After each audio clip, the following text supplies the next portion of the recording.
we have been as humans since we've been in a cave or wherever you think we came from. We have always been in the business of exchanging. And you have something that I need, I have something that you need, or vice versa. I have something that you have something I want, or wants and needs are really the way to look at this. And so we have a tendency in business and in life and everything is a negotiation. Everything from what are you going to pay for shoes, or what are you going to pay for soup, or what restaurant you go to, and you're talking to your partner or your mate about which one. There's always this give and take. And whenever I find myself trying to make a decision about something or about to approach it, I approach it from the standpoint of, making sure that if we both get what we want, or we both have our needs serviced, then we're in a good space. And it's just that basic. No matter, you pick a deal, and none of those deals go through and work unless, one, you understand what the other person wants, and then two, you figure out a way to service that. And you have to be clear about what you want so that you can make sure that in that deal you get service for your needs as well. So kind of basic, but barter is a word that always pops in my head whenever I get ready to sit down at a table. The other part of that whole idea of win-win and to make it work is creativity.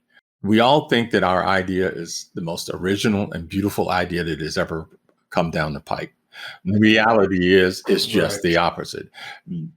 7 billion people on the planet, you got to realize that somebody else, it may not be your doppelganger, but somebody else out there has come across this idea.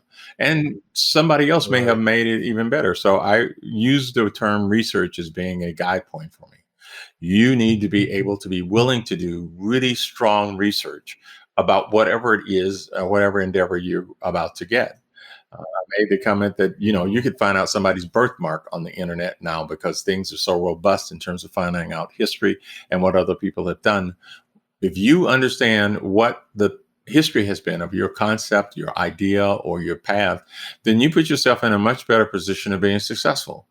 I've often used the Right. analogy of, on a corner, there's this one corner in every city or close by you where there has been this a restaurant in this same building over and over again. And something should tell you there's something wrong with this location or something wrong with this business. Why can't you find that one successful business to be right there at that corner or in that location? So it is really spending a lot of time trying to be thoughtful about it, doing the research. And you know what? The most unique piece of, as I think about a lot of what we've talked about my career, sometimes it's just you.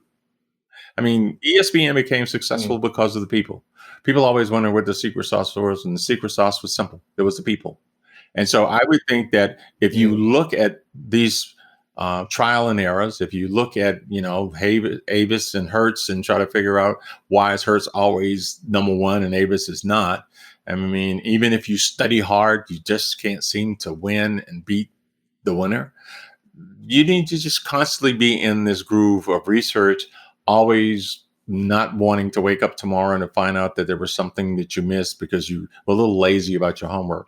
So those are really two things that were important. And that last one had a lot to do with my angst of just being in charge of programming and programming scheduling. Yeah. It's like you never want to wake up in the morning and find out that there was some rights package or some availability of something that should be on your network, and somebody had a secret discussion about it, or you missed the fact that somebody wanted to do a deal and you just didn't have the relationships, you didn't have your pipeline together to stay in the know about it. Harder today, much harder than it was when I came Mm. through, but those are kind of some skill sets that I think I live by even today.